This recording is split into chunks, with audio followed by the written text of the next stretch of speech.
ಹಾಲಿನ ಇಳುವರಿ ಸೇನೆ ಐತೆ ಅಂದ್ಬಿಟ್ಟು ತರಿಸಿದ್ದೀನಿ. ಓಕೆ. ಇದು ಪಂಜಾಬಿಂದ ನಾನು ತರಿಸಿದ್ದು. ಪಂಜಾಬಿಂದ. ಮಾಮೂಲಿ ನಮ್ಮ ಎಚ್.ಎಫ್ ಹಸುಗಳಿಗೆ ಮಾಮೂಲಿ ಹೆಂಗೆ ಕೊಡ್ತೀವೋ ಅದೇ ಆಹಾರನೇ ಕೊಡ್ತಾ ಇದ್ವಿ. ಕರಿನಾಗೇನೆ 3 ತಿಂಗಳು ಕರಿನಾಗೇನೆ 65,000 ಕೊಟ್ಟು ತರಿಸಿರೋದು. ವರ್ಷಕ್ಕೂ ನಾನು ಕರು ತೆಗೆದು ಕರು ಚೆನ್ನಾಗಿ ಸಾಕಿ ಮಾರಿದರೆ ಅದೇ ಒಳ್ಳೆ ಆದಾಯ ಇರ್ತದೆ. 1-1.5 ಲಕ್ಷ ತನಕ ಹೋಗ್ತದೆ ಒಂದು ಚೆನ್ನಾಗಿ ಕರು ತೆಗೆದು ಸಾಕಿ ಮಾರಿದರೆ.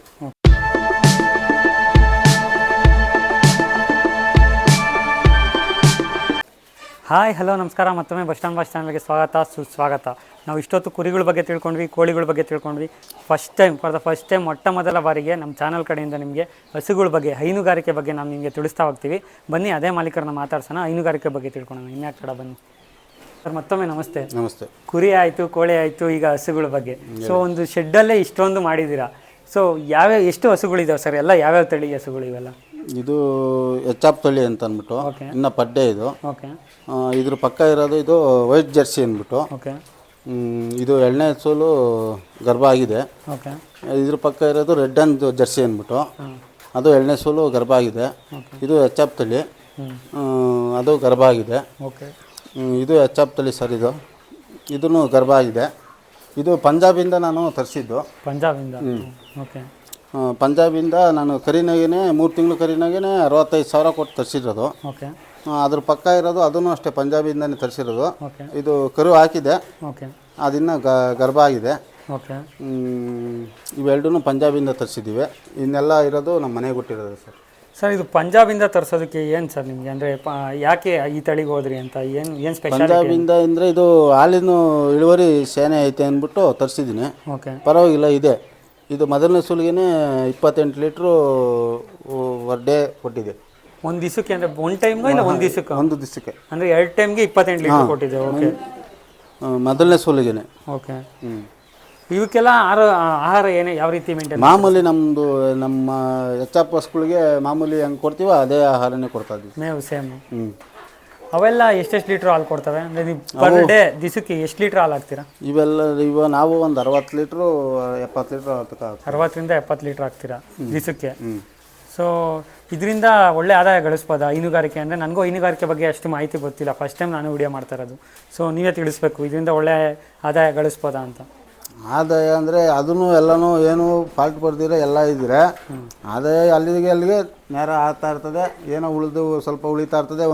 ವರ್ಷಕ್ಕೂ ಒಂದೊಂದು ಕರು ತೆಗೆದು ಕರು ಚೆನ್ನಾಗಿ ಸಾಕಿ ಮಾರಿದರೆ ಅದೇ ಒಳ್ಳೆ ಆದಾಯ ಇರ್ತದೆ. 1-1.5 ಲಕ್ಷ ತನಕ ಹೋಗ್ತದೆ ಒಂದು ಚೆನ್ನಾಗಿ ಕರು ತೆಗೆದು ಸಾಕಿ ಮಾರಿದರೆ. ಓಕೆ. ಸೊ ಇವೆಲ್ಲ ಎಷ್ಟಾಯಿತು ಸರ್? ನೀವು ಪಂಜಾಬಿಂದ ತಂದಿದ್ರಿ ಅಂದ್ರಲ್ಲ, ಒಂದು ಹಸು ಎಷ್ಟಾಯಿತು? ಕರಿನಾಗ ತಂದಿದ್ದು 3 ತಿಂಗಳು. ಓಕೆ. ಅಲ್ಲಿಗೆ 65,000 ಆಗಿತ್ತು ಸರ್ ಒಂದೊಂದು. ಓಕೆ. ಇದನ್ನ ಯಾರನ್ನ ಕೇಳ್ತಾರ ಈಗ ಇಲ್ಲಿ ನಿಮ್ಮ ಸೈಡ್? ಮೊನ್ನೆ ದಿನ ಬಂದು ಕೇಳಿದ್ದಾರೆ ಸರ್, ಕೋಲಾರದವರು. ಎಷ್ಟು ಕೇಳಿದ್ರು ಸರ್ ಅವರು? ನಾನು 3.20 ಹೇಳಿದೆ ವ್ಯಾಪಾರ. 2.20 ಕೇಳಿದ್ದಾರೆ ಸರ್. ಓಕೆ. ಅಂದರೆ ಇದು ಎಷ್ಟು ಲೀಟ್ರ್ ಕೊಡ್ಬೋದು ಸರ್? ಅಂದರೆ ನಿಮ್ಮ ಎಕ್ಸ್ಪೆಕ್ಟೇಷನ್ ಎಷ್ಟು ಕೊಡ್ಬೋದು? ಇದೇ 28 ಲೀಟ್ರ್ ದಿನಕ್ಕೆ ಕೊಟ್ಟಿದೆ ಅಂದರೆ ಇದು 40 ತೆಗಿಬೇಕು ಅಂತ ಇದ್ದೀನಿ ಸರ್. 40 ಒಂದು ದಿವಸಕ್ಕೇನೆ? ಅಂದರೆ ಒಂದು ಟೈಮ್ಗೆ 20 ಲೀಟ್ರ್? 20 ಲೀಟ್ರ್ ಒಂದು ಟೈಮ್ಗೆ. ಓಕೆ. ಜಾಸ್ತಿ ಹಾಲು ಕೊಡೋದು ಯಾವ ಹಸ ಸರ್? ಅಂದರೆ ಯಾವ ಬ್ರೀಡ್ ಹಸ? ಬ್ರೀಡು ಅಂದರೆ ಎಚ್.ಎಫ್ ತಳಿನೇ ಸೇನೆ ಹಾಲು ಕೊಡೋದು. ಓಕೆ. ಅದ್ರಾಗೂ ಈ ಪಂಜಾಬಿಂದ ಬಂದೈತಲ್ಲ, ಅಂದರೂ ಅದು ತೂಕ, ಅದ್ರ ವೆಯ್ಟು, ಕಾಲ್ಕಂಬ ಅದೆಲ್ಲ ABS ಅಂತಂದ್ಬಿಟ್ಟು ತಂದಿರೋದು. ಇದು ABS ಅಂದರೆ ಅದೇ ಪಂಜಾಬ್ದು ABS ತಳಿ ಸ್ಟ್ರೈಕರ್ ಅಂತ ಏನೋ ಬರುತ್ತೆ. ಓಕೆ. ನನಗೆ ಇನ್ನೂ ಸರಿಯಾಗಿ ಗೊತ್ತಿಲ್ಲ ಅದು. ಓಕೆ. ಅದ್ರ ದೇಶ 40 ಲೀಟ್ರ್ ಬರುತ್ತೆ ಹಾಲು ಅಂತ ಹೇಳಿದ್ದಾರೆ ಸರ್. ಅಂದರೆ ಇದು ನನಗೆ ಏನೇನೋ ಕಾಯಿಲೆ ಅಂತ ನಾನು ಕೇಳಿದ್ದೀನಿ. ನಾನು ಯೂಟ್ಯೂಬ್ ವಿಡಿಯೋದಲ್ಲಿ ನೋಡಬೇಕಾದ್ರೆ ಕೆಚ್ಚಲನ್ನು ಅದನ್ನೆಲ್ಲ ಚೆನ್ನಾಗಿ ಮೇಂಟೈನ್ ಮಾಡಬೇಕು. ಹ್ಞೂ ಸರ್, ಅದನ್ನು ನಾವು ಎಡೆ ಕ್ಲೀನಾಗಿ ಇಕ್ಕೊಬೇಕು. ಡೈಲಿ ನೋಡ್ಕೊಂಡು ಕ್ಲೀನಾಗಿ ಇಕ್ಕೊಂಡು ವಾಶ್ ಮಾಡ್ಕೊಂಡು ಎಲ್ಲ ಮಾಡ್ಕೊಂಡು ಕೆಚ್ಚಲು ಬಾವು ಏನು ಬರಲ್ಲ. ರೋಸ್ಟು ಹಾಲು ಶಾನೆ ಕೊಡೋದ್ರಿಗೂ ಆಗೋತಾವೆ ಕೆಚ್ಚಲು ಬಾವು. ಅದನ್ನ ರೋಸ್ಟ್ ನೋಡ್ಕೊಂಡು ಮೇಂಟೈನ್ ಮಾಡ್ಕೊಬೇಕು. ಹಾಲು ಕರೆದಿಂದೇ ಮಲಗಕ್ಕೆ ಬಿಡಬಾರ್ದು. 1 ಅವರ್ ಆದರೂ 2 ಅವರ್ ಆದರೂ ನಿಂತೇ ಇರ್ಬೇಕು. ಅದು ಮೇವು ಹಾಕ್ಬೇಕು, ಇಲ್ಲಾಂದರೆ ಏನಾದ್ರು ತಿಂಡಿ ಕೊಡಬೇಕು, ಇಲ್ಲಾಂದ್ರೆ ಆಚೆ ಹೊರಗಡೆ ಕಟ್ಟಬೇಕು. ಯಾವ್ದಾಗ ಕಟ್ಟಬಾರ್ದು, ಒಣ ಮೇಲೆ ಕಟ್ಟಬೇಕು. ಆ ಥರ ಮೇಂಟೈನ್ ಮಾಡ್ಕೊಂಡ್ರೆ ಕೆಚ್ಚಲು ಬಾವು ಏನು ಬರೋಲ್ಲ ಸರ್. ಅದು ಬಿಟ್ಟರೆ ಕೆಚ್ಚಲು ಬಾವು ಬಿಟ್ಟರೆ ಬೇರೆ ಇದು ಯಾವುದಾದ್ರೂ ಆರೋಗ್ಯ ಸಮಸ್ಯೆ? ಆರೋಗ್ಯದ ಸಮಸ್ಯೆ ಯಾವಾಗನ ಏರುಪೇರು ಆಗುತ್ತೆ, ತಿಂಡಿ ಮೇವು ಮೇಲೆ ಆಗುತ್ತೆ, ಅವಾಗ ಜ್ವರ ಬರುತ್ತೆ. ಅವಾಗ ಡಾಕ್ಟ್ರಿಗೆ ಹೇಳಿ ಒಂದು ಟ್ರೀಟ್ಮೆಂಟು ಕೊಡ್ಸ್ಕೊಂಡ್ರೆ ಪರವಾಗಿಲ್ಲ. ಇದಕ್ಕೆ ವೆಟರ್ನರಿ ಡಾಕ್ಟ್ರನ್ನ ಕರೆಸಿ ಟ್ರೀಟ್ಮೆಂಟ್? ವೆಟರ್ನರಿ ಡಾಕ್ಟ್ರನ್ನ ಕರೆಸಿ ಟ್ರೀಟ್ಮೆಂಟ್ ಕೊಡ್ತೀವಿ ಸರ್. ಅಂದರೆ ಈಗ ನೀವು ಇದರಲ್ಲಿ ಬ್ರೀಡಿಂಗ್ ಗೀಡಿಂಗ್ ಮಾಡಲ್ವಾ ಅಂದರೆ ನಿಮಗೆ ಸಾಕೋದಕ್ಕೆ ಅಂತಾನೆ? ಎಲ್ಲ ಬ್ರೀಡಿಂಗ್ ನಾವು ಇದರೊಳಗೆ ಸರ್ ಬ್ರೀಡಿಂಗ್ ಮಾಡ್ಕೊಂಡು ಅದನ್ನೇನೋ ಸ್ವಲ್ಪ ಒಂದು 2 ಸಲ ಆದಮೇಲೆ ಮಾರೋದು ನಾವು. ಮಾರೋದು, ಅದರಿಂದನೂ ಒಳ್ಳೆ ಆದಾಯ ಗಳಿಸ್ಬೋದು. ಹಾಂ, ಇದ್ರದ್ದು ಗೊಬ್ಬರ ಅದನ್ನೆಲ್ಲ ಅದನ್ನು ಮಾಡ್ತೀರಾ? ಗೊಬ್ಬರ ಇಲ್ಲ ಮಾರಲ್ಲ ಸರ್, ನಮಗೆ ಬೇಕಾಗ್ತದೆ. ನಾನು ಬೇರೆ ಕಡೆಯಿಂದ ತಾಂತೀನಿ. ನನಗೆ ಒಂದು 100 ಲೋಡ್ ವರ್ಷಕ್ಕೆ ಬೇಕಾಗ್ತದೆ, ನಾನೇ ತಾಂತೀನಿ. ಅಂದರೆ ನಿಮ್ಮದು ಇದ್ರ ಬಿಟ್ಟು ಅಡಿಕೆನೂ ಇದೆಯಾ? ಬೇರೆ ಅಡಿಕೆನೂ ಇದೆ ಸರ್. ಓಕೆ, ಅಂದರೆ ಕಂಪ್ಲೀಟ್ ನೀವು ಕೃಷಿಲೇ ಮುಳುಗೋಗಿದ್ದೀರಾ ಚಿಕ್ಕ ವಯಸ್ಸಿಂದ, ಕೃಷಿಲೇ ಒಳ್ಳೆ ಆದಾಯ ಗಳಿಸ್ತಾ ಇದ್ದೀರಾ. ಅದಾದಮೇಲೆ ಮೇಂಟೆನೆನ್ಸು ಇದು ಕಷ್ಟ ಆಗುತ್ತಾ ಸರ್? ಅಂದರೆ ಇದಕ್ಕೆ ಎಷ್ಟು ಅವರ್ ಇಡ್ತೀರಾ ಪ್ರತಿನಿತ್ಯ? ಯಾವ ರೀತಿ ಮಾಡ್ತೀರಾ ಇದಕ್ಕೆ ಮೇಂಟೆನೆನ್ಸ್? ಅಂದರೆ ಇದಕ್ಕೆ ಒಬ್ಬರು ಇದ್ದೇ ಇರಬೇಕು, 10 ಹಸುಗಳು ಇದ್ಮೇಲೆ ಒಬ್ಬರು ಇದ್ದೇ ಇರಬೇಕು, ಡೈಲಿ ಇರಲೇಬೇಕು. ಹಾಂ, ಇರಲೇಬೇಕು. ಹಾಲು ಕರೆಯೋದಕ್ಕೆ ಮಿಷಿನ್ ಅದೇ ಮಿಷಿನ್ ತರ್ತೀವಿ? ಮಿಷಿನ್ ತಂದಿದ್ದೀವಿ ಸರ್. ಓಕೆ, ಅಂದರೆ ಇಷ್ಟು ದಿನ ತನಕ ಇರೋಲ್ಲ, ಈ 4 ದಿನದಿಂದ ತಂದಿದ್ದೀನಿ ಮಿಷಿನ್. ಅಂದರೆ ಇಲ್ಲಿವರೆಗೂ ನೀವು ಕೈಯಲ್ಲೇ ಕರಿತೀವಿ? ಹಾಂ, ಇಲ್ಲಿವರೆಗೂ ಕೈಯಲ್ಲೇ ಕರಿದ್ದೀವಿ. ಅದು 20 ಲೀಟ್ರ್ 70 ಲೀಟ್ರ್ ದಿವಸಕ್ಕೆ ಕೈಯಲ್ಲೇ? 70, 80, 90 ತನಕ ಹಾಕಿದ್ದೀನಿ. ಗ್ರೇಟ್ ಸರ್, ತುಂಬ ಕೈಯಲ್ಲೇ ಅಷ್ಟನ್ನು ಕರೆದೇ ಹಾಕ್ತಿದ್ದೀರಾ. ನಮ್ಮ ತಂದೆಯವರು ಅವರಲ್ಲ, ನಮ್ಮ ತಂದೆಯವರು ಕರೀತಾರೆ, ನಾನು ನಮ್ಮ ಹೆಂಗಸರು, ನನ್ನ ಮಗ ದೊಡ್ಡ ಮಗ ಅವನೇ, ದೊಡ್ಡ ಮಗನೂ ಕರೀತಾನೆ. ಅದ್ರ ದಿವಸ ಇವಾಗೇನು ಕೈಯಾಗೇನು ಕರೆಯಲ್ಲ, ಮಿಷಿನ್ ಹಾಕ್ತೀವಿ. ಮಿಷಿನಲ್ಲಿ ಎಷ್ಟೊತ್ತಿಗೆ ಕರಿಬೋದು ಸರ್? ಅಂದರೆ 90 ಲೀಟ್ರ್ ಅಂದರೆ ಅದು ತೊಟ್ಟುಗಳು ಮೆತ್ತವಿದ್ರೆ ಒಂದು 5 ರಿಂದ 6 ನಿಮಿಷಕ್ಕೆ ಒಂದು 15 ಲೀಟ್ರ್ ಕೆಪಾಸಿಟಿ ಕರೀತದೆ ಸರ್ ಮಿಷಿನ್. ಅದರಿಂದ ಏನು ಕೆಚ್ಚಲಿಗೇನು ತೊಂದರೆ? ಏನು ತೊಂದರೆ, ನಮ್ಮ ಕೈಯಿಂದನೇ ಇನ್ನೂ ತೊಂದರೆ ಆಗೋದು, ಮಿಷಿನಿಂದ ಏನು ತೊಂದರೆ ಆಗಲ್ಲ. ಕೈಯಿಂದ ನಾವು ಜೋರಾಗಿ ಎಳಿತೀವಿ, ಒಂದ್ಕಿಂತ ಮೆಲ್ಲಗೆ ಎಳಿತೀವಿ. ಮಿಷಿನ್ ಒಂದೇ ಸಮಕ್ಕೆ ಪುಷ್ ಮಾಡುತ್ತಲ್ಲ, ಆ ಹಸುಗಳಿಗೆ ಏನು ತೊಂದರೆ ಆಗಲ್ಲ. ಸೊ ಈಗ ಯಾರಾದರೂ, ನಾನು ಮುಂಚೆ ಕೇಳಿರೋ ಥರ ಅದೇ ಪ್ರಶ್ನೆ ಕೇಳ್ತೀನಿ, ಹೊಸಬ್ರು ಹಸು ಜೊತೆ ಹಸುನ ಹೊಸ್ದಾಗಿ ಹೈನುಗಾರಿಕೆನ ಸ್ಟಾರ್ಟ್ ಮಾಡಿದ್ರೆ ಅವ್ರಿಗೆ ಏನು ಹೇಳೋಕ್ಕೆ ಇಷ್ಟಪಡ್ತೀರಾ ನೀವು? ಅದು ಮಾಡ್ಬೋದು ಸರ್. ಹಸು ಅಂದರೆ ಮಾಡ್ತೀವಿ ಅಂದರೆ ಅದೇ ಕೆಲಸ ಅಂದರೆ ಮಾಡ್ಬೋದು ಅವರು. ಅಂದರೆ ಮಾಡಿದರೆ ಒಂದು ಫಸ್ಟು 1-2 ಕಟ್ಕೊಬೇಕು, ರೋಸ್ಟ್ ಅದ್ರಾಗೂ ತಿಳ್ಕೊಂಡು 5, 10, 15, 50 ತನಕ ಮಾಡ್ಬೋದು. 50 ಹಸು ತಂದು ಮಾರ್ಬೋದು, ದೊಡ್ಡ ಶೆಡ್ ಹೈನುಗಾರಿಕೆ ಮಾಡ್ಬೋದು ಸರ್. ಅದಕ್ಕೆ ಬೇಕಾಗಿರೋದು ಅವ್ರ ಮೇಂಟೆನೆನ್ಸು ಕರೆಕ್ಟಾಗಿ ತಿಳ್ಕೊಬೇಕು. ಅದಕ್ಕೆ ನೀರು, ಒಂದು ಸ್ವಲ್ಪ ಶೆಡ್ಡು, ಮೇವು ಬೆಳ್ಕೊಳಕ್ಕೆ ಜಾಗ ಇದ್ದರೆ ಮಾಡ್ಬೋದು ಸರ್.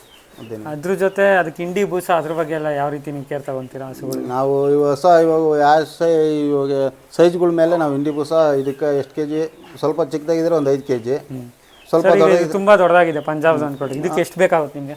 ಅದಕ್ಕೆ ಡೈಲಿ ನಾವು ಇವಾಗ ಒಂದು 15 16 kg ಕೊಡ್ತಾ ಇದ್ದೀವಿ ಸರ್, ಬೆಳಗ್ಗೆ ಸಾಯಂಕಾಲ. ದಿನಕ್ಕೆ 15 ರಿಂದ 16. ಇದು ಯಾವಾಗ ಈಬೋದು ಸರ್? ಅಂದರೆ ಇನ್ನು ಕರೆಕ್ಟಾಗಿ 40 ದಿನಕ್ಕೆ ಕರ ಆಗುತ್ತೆ ಸರ್. ಹೆಣ್ಗಾರ ಆದರೆ ನೀವೇ ಸಾಕೊಂತೀರಾ? ನಾವೇ ಸಾಕೊಂತೀವಿ ಸರ್. ಇದು ಎಷ್ಟು ದಿವಸ ಆಯ್ತು ಸರ್ ಇದು ಈ ಮರಿ? ಇದು ಆಗಿ ಒಂದು 6 ತಿಂಗಳಾಗಿದೆ ಸರ್ ಕರ ಹಾಕಿ. ಓಕೆ, ಇದರಲ್ಲಿ ಯಾವ್ಯಾವ ಈಗ ಹಾಲು ಕೊಡ್ತಾ ಇದೆ? ಇದು ಎಲ್ಲನೂ ಕೊಡ್ತಾ ಇದೆ, ಇನ್ನೊಂದು ತಿಂಗಳು ಎಲ್ಲ ನಿಲ್ಲಿಸ್ಬೇಕು ಸರ್. ಇದು ಒಂದು 4-5 ಕೊಡ್ತಾ ಇದೆ. ಅಂದರೆ ಅದಕ್ಕೂ ಮುಂಚೆ ಎಷ್ಟು ದಿವಸ ನಿಲ್ಲಿಸ್ತೀರಾ ನೀವು? ಅಂದರೆ ಹೆಂಗೆ ಗೊತ್ತಾಗುತ್ತೆ ಅದು ನಿಲ್ಸೋದು? ಅಂದರೆ ನಾವು 7 ಹಾಕ್ಸಿರ್ತೀವಲ್ಲ, ಡೇಟ್ ಬರ್ಕೊಂಡಿರ್ತೀವಿ. ಓಕೆ, 7 ತಿಂಗಳು ಕರೆಕ್ಟಾಗಿ ನಿಲ್ಲಿಸ್ಬಿಡ್ತೀವಿ ಹಾಲು. 9 ತಿಂಗಳು 5 ದಿನಕ್ಕೆ 6 ದಿನಕ್ಕೆ ಕರ ಹಾಕ್ಬಿಡ್ತೇವೆ. ಫಲ ಆಗಿ 7 ತಿಂಗಳು ತನಕ ಹಾಲು ಕರಿತಾ ಇರ್ತೀವಿ ಸರ್. ಅದು ಇದ್ಮೇಲೆ 7 ತಿಂಗಳ ಗಂಟ ಹಾಲು ಕರಿತಾನೆ ಇರ್ತೀರಾ? ಅಂದರೆ ಡೈರಿಗೆ ಹಾಕೋದಕ್ಕೆ 7 ತಿಂಗಳು ಅಂದರೆ ಅದು ಫಲ ಆಗಿ. Okay, okay. ಡೈರಿಗೆ ಇದಾದ್ಮೇಲೆ ಎಷ್ಟು ದಿವಸ ಆದಮೇಲೆ ಡೈರಿಗೆ ನೀವು ಹಾಕಕ್ಕೆ ಹೋಗ್ತೀರಾ? 4 ದಿನ ತಪ್ಪಿರ 5 ದಿನಕ್ಕೆ ಹಾಕ್ತೀವಿ ಸರ್. ಅಲ್ಲಿ ಗಂಟ ಮುಂಚೆ ಬಂದಿದ್ದು ಗಿಣ್ಣು ಅದೆಲ್ಲ ಅದೆಲ್ಲ ಕರಿಗಳಿಗೆ, ಇಲ್ಲಾಂದ್ರೆ ಕರಿದು ಆಚೆ ಕೊಯ್ದು ಬಿಡ್ತೀವಿ. ಪಂಜಾಬಿಂದ ನಿಮ್ಗೆ ಹೆಂಗೆ ಸಿಕ್ತು ಸರ್ ಮಾಹಿತಿ? ಇಲ್ಲಿ ಯಲಹಂಕದಾಗ ಅನಿ ಅಂದ್ಬಿಟ್ಟು ಒಬ್ಬ ಇದ್ದಾನೆ, ಓಕೆ, ನಮ್ಮ ಬಾಮ ಒಬ್ಬ ಇದ್ದಾನೆ. ಓಕೆ, ಅವರು ಹೆಬ್ಬಾಳ ತರಿಸ್ತಾರೆ, ಹೆಬ್ಬಾಳದಿಂದ ಅವರು ನಮ್ಗೆ ಹಾಕಿಸ್ತಾರೆ. ಓಕೆ, ಅಂದರೆ ನೀವು ಹೇಳೋ ಪ್ರಕಾರ ಒಂದು 10 ಹಸು ಇದು ಅಂದರೆ ಒಬ್ಬ ವ್ಯಕ್ತಿ ನಾರ್ಮಲ್ ಕೆಲಸ ಮಾಡ್ಬೇಕಾದ್ರೆ ಯಾವ ಥರ ಇರ್ತಾರೋ ಒಬ್ರು ಇಲ್ಲಿ ಇರಲೇಬೇಕು ಸರ್, ಮೇಂಟೈನ್ ಮಾಡೋದಕ್ಕೆ. ಸೊ ಬಿಟ್ಟೆಲ್ಲೂ ಹೊರಗಡೆ ಹೋಗೋದಕ್ಕಾಗಲ್ಲ. ಅಂದರೆ ಅದೇ ಒಂದೊಂದು ಗಂಟೆ ಫ್ರೀಯಾಗಿ ಸಿಗ್ತಾ ಇರ್ತದೆ. ಇವಾಗ ಸಗಣಿ ಆದ್ರೆ ಇಕ್ಕಿರಿ ಎತ್ತಲೇಬೇಕು, ಮೇವು ಹಾಕ್ಲೇಬೇಕು, ಇನ್ನೆಲ್ಲ ನೋಡ್ಕೊಂಡ್ರೆ ಇದ್ದೇ ಇರುತ್ತೆ ಸರ್. ಒಳ್ಳೆ ಆದಾಯ ಗಳಿಸ್ಬೋದು. ಅಂದರೆ ನಮ್ಮದು ಕೊನೆ ಪ್ರಶ್ನೆ ಏನಂದರೆ ಸರ್, ನೀವು ಕುರಿ ಸಾಕಿದ್ದೀರಾ, ಕೋಳಿ ಸಾಕಿದ್ದೀರಾ, ಅಡಿಕೆ ಇದೆ ಮತ್ತು ಹಸು ಇದೆ. ಸೊ ನಿಮಗೆ ನೆಮ್ಮದಿ ಜೀವನ ಇದೆಯಾ ಈ ಕೃಷಿಯಲ್ಲಿ? ಇದರಲ್ಲಿ ನೆಮ್ಮದಿ ಜೀವನನೇ, ಇದೇನು ಪರವಾಗಿಲ್ಲ. ಕೃಷಿ ಅನ್ನೋದೇ ನೆಮ್ಮದಿ ಜೀವನ, ಎಲ್ಲ ಕರೆಕ್ಟಾಗಿದ್ರೆ ಇದೆಲ್ಲ ನೆಮ್ಮದಿ ಜೀವನನೇ. ಒಬ್ರು ತಕ್ಕೋದಕ್ಕಿಂತ ನಾವೇ ಕಷ್ಟ ಬಿದ್ದಿಲ್ಲಿ ಮಾಡಿದರೆ ಬೆಳಗಿನ ಜಾವ ಎದ್ದು ಒಂದು 2 ಅವರ್ ಗಾಸಿ ಆಗುತ್ತೆ ಮಾಡಿದರೆ. ಇವಾಗ ನಮ್ಮ ಮನೇಲಿ ನೋಡಿ, ಇವಾಗ ಕೇಳೋರಿಲ್ಲ, ಮಾಡೋರಿಲ್ಲ. ಇವಾಗ ಬೇಕಾದ್ರೆ ಮನ್ಕೇನ್ಬೋದು, ಇಲ್ದಿರು ಮಾಡ್ಬೋದು, ಆ ಥರ ಇರ್ತದೆ. ಏನು ಮಾಡೋಕ್ಕಾಗಲ್ಲ. ನಿಮ್ಮದು ದಿನನಿತ್ಯ ರೂಟೀನ್ ಹೆಂಗಿರುತ್ತೆ ಸರ್? ಎಷ್ಟು ಗಂಟೆಗೆ ಎದ್ದೇಳ್ತೀರಾ, ಏನೇನು ಮಾಡ್ತೀರಾ, ಯಾವ ರೀತಿ? ಬೆಳಿಗ್ಗೆ ಒಂದು 5-5:30 ಎಲ್ಲ ಎದ್ಬಿಡ್ತೀವಿ. ಓಕೆ, ಎದ್ಬಿಟ್ಟು ಮಾಮೂಲಿ ನಮ್ಮದು ಕಸುಗಳು ಪಸುಗಳು ಹಾಲು ಪಾಲು ನೋಡ್ಕೊಂತೀವಿ. ಇನ್ನು ಹುಡುಗರು ಸ್ಕೂಲ್ಗೆ ಹೋಗ್ಬೇಕಾದ್ರೆ ಅವ್ರು 9 ಗಂಟೆ ತಿಂಡಿ ಪಂಡಿ ಮಾಡೋ ಅಷ್ಟೊತ್ತಿಗೆ ಎಲ್ಲ ಅಲ್ಲಿ ಹೋಗುತ್ತೆ ಸರ್. ಇನ್ನು ಲೇಬರ್ ಪಾಪರ್ ಬರ್ತಾ ಇರ್ತಾರೆ ತೋಟಕ್ಕೆ, ಅಲ್ಲಿ ನೋಡ್ಕೊಬೇಕಲ್ಲ. ಅದು ಎಲ್ಲ ಮೇಂಟೈನ್ ಮಾಡ್ಕೊಂಡು, ಇವು ಮೇಂಟೈನ್ ಮಾಡ್ಕೊಂಡು, ಇದೊಂದೇ ಅಂತ ಏನಲ್ಲ, ಯಾರೋ ಒಂದು ಓದಿ ಬಂದಾಗ ಎಲ್ಲ ನೋಡ್ಕೊಂತ ಇರ್ತೀವಿ. ಓಕೆ. ಇದ್ರನ್ನೇ ನೋಡ್ಕೊಂಬೇಕು ಅಂತ ಏನಿಲ್ಲ, ಅದ್ರನ್ನೇ ನೋಡ್ಕೊಂಬೇಕು ಅಂತ ಏನಿಲ್ಲ, ಎಲ್ಲನೂ ಮೇಂಟೈನ್ ಮಾಡ್ಕೊಂಡು ಹೋಗ್ತಾ ಇದ್ದೀವಿ. ಸಂಜೆ ಎಷ್ಟೊತ್ತಾಗುತ್ತೆ ಅಂದರೆ ನೀವು ಮಲಗೋದು? ಒಂದು 9:30 10 ಗಂಟೆ. ಆರಾಮಾಗಿ ತೋಟ, ಹಸು, ಕುರಿ. ಸಂಜೆ ಇಷ್ಟೇ ಟೈಮ್ ಅಂತ ಏನಿಲ್ಲ, ಹಾಂ, ಕೆಲಸ ಇತ್ತಾ ನಾವು ಇವಾಗೆಲ್ಲ ಫಂಕ್ಷನ್ಗೆ ಹೋಗಿರ್ತೀವಿ, 10 ಗಂಟೆ ಬರ್ತೀವಿ, 10 ಗಂಟೆ ಮೇಲೆ ಮಾಡ್ತೀವಿ ಕೆಲಸ. ಓಕೆ. ಇದೇ ಟೈಮಲ್ಲಿ ಮಾಡಬೇಕು, ಹಿಂಗೆ ಕೊಡಬೇಕು ಏನಿಲ್ಲ. ಓಕೆ. ಯಾವುದೋ ಮದುವೆಗೋ ಪದವಿಗೋ ಇನ್ನೊಂದು ಫಂಕ್ಷನ್ಗೆ ಹೋಗಿರ್ತೀವಿ, 10-11 ಗಂಟೆಗೆ ಬಂದರೆ ಅವಾಗೇ ಮಾಡೋದು ಇದ್ರ ಕೆಲಸ.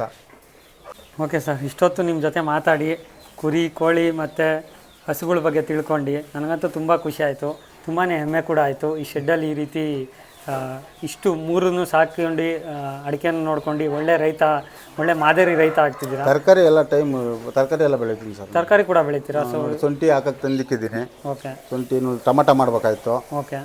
ಕರೆಂಟ್ ಪ್ರಾಬ್ಲಮ್ ದಸೆ, ನೀರು ಪ್ರಾಬ್ಲಮ್ ದಸೆ ಏನು ಮಾಡಿದಿರ, ಮಳೆ ಬಿದ್ದಿರೋಷ್ಟೊತ್ತಿಗೆಲ್ಲ ಮಾಡಿದ್ದೇವೆ. ಓಕೆ. ನೋಡಿ ಇವಾಗ ಕುಂಬಳ ಸಸಿ ತಂದಿಕ್ಕಿದ್ದೀನಿ, ಅದು ಮಾಡಬೇಕು, ಮಾಡ್ತಾ ಇರ್ಬೇಕು, ಯಾವುದೋ ಒಂದು ಮಾಡ್ತಾ ಇರಬೇಕು. 10 ಮಾಡಿದರೆ ಒಂದು 5ರಾಗಾದರೂ ನಮಗೆ ವರ್ಕೌಟ್ ಆಗ್ತದೆ. ಹೌದು, ಖಂಡಿತ ಹೌದು. ಸೊ ಅದಕ್ಕೆ ಸರ್ ತುಂಬಾ ಖುಷಿ ಆಯಿತು. ನೀವು 3 ಇಂಟರ್ವ್ಯೂ ಕೊಟ್ಟಿದ್ದೀರಾ. ನಮ್ಮ ಚಾನಲಲ್ಲೂ ಅಷ್ಟೇ ಫಸ್ಟ್ನೇ ಟೈಮು ನಾವು ಹಸುಗಳ ಬಗ್ಗೆ ಇಂಟರ್ವ್ಯೂ ತೊಗೊತಾ ಇರೋದು.